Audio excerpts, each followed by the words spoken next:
Pigtutok dong sospek sa Bandoho slay case sa Naga City kanakaaging taon, pigsirbiran nin warrant of arrest alagad sa kasong theft.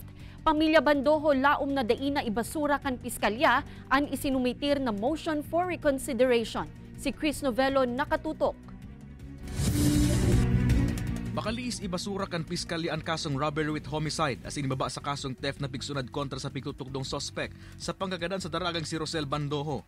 Pigsirbina kan kapulisan ang mandamento de aresto sa sospek para sa nasabing kaso. Yung warrant of arrest na inform ako the other day yung sa theft niya na kaso. So nai-serve na po sa kanya dahil siya po ay nasa police station 3 lang. So nai-serve na po yung warrant niya.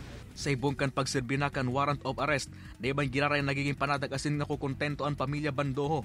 Igwa kayang pigre-rekomendang piyansa para sa kasong theft na nagkakantidad din 6,000 pesos. Na-i-file naman kan task force asin pamilya Bandoho ang motion for reconsideration para sa kasong robbery with homicide. Sana po talaga, ining pig-filing case na inaman ma-dismiss ini.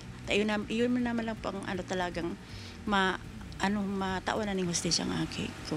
Kung babalikan, makalis parameters na makalibre ang suspect sa kasong may koneksyon sa panggagadan kay Bandoho. Naaresto grarain sa kasong may koneksyon sa illegal na droga, alagad man tang nasa loob kan kulungan, nag-inom inining kemikal, as idinilagan sa ospital kung saan nakadulag alagad liwat na naibalik sa kulungan. Kay banan si Carlo Abonita, Chris Novello, Balitang Bicolandia.